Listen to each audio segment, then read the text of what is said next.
Bona tarda, senyors.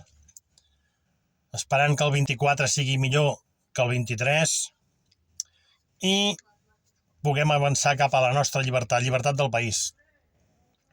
Sense que el país sigui lliure, els catalans no serem lliures per res.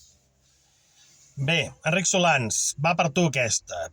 Em dius que miri el diccionari què significa genocidi. Doncs t'ho explicaré. Genocidi no és ben bé el que diu el diccionari de la Real Llengua Espanyola. Genocidi és el que està fent l'estat espanyol de fa 300 anys amb Catalunya.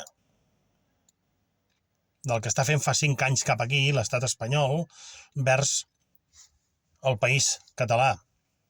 Ens l'està omplint de gent de tot arreu del món, sense documentació, il·legalment i, a més, escolta bé, cobrant.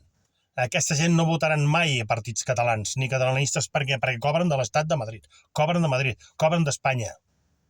Això és, per mi, un genocidi.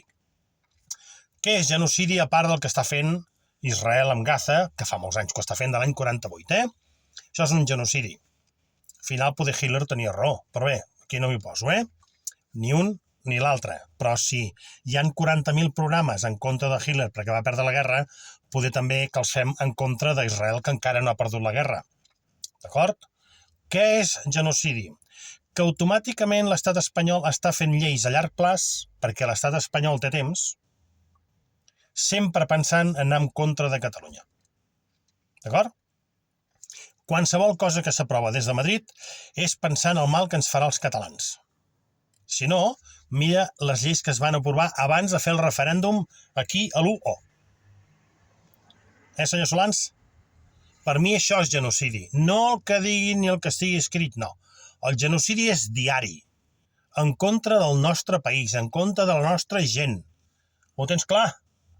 I no he llegit què posa el diccionari, perquè sóc rústic, sóc pagès, i esclar, nosaltres venim d'allà dalt, del fred, i no som tan llestos com tu.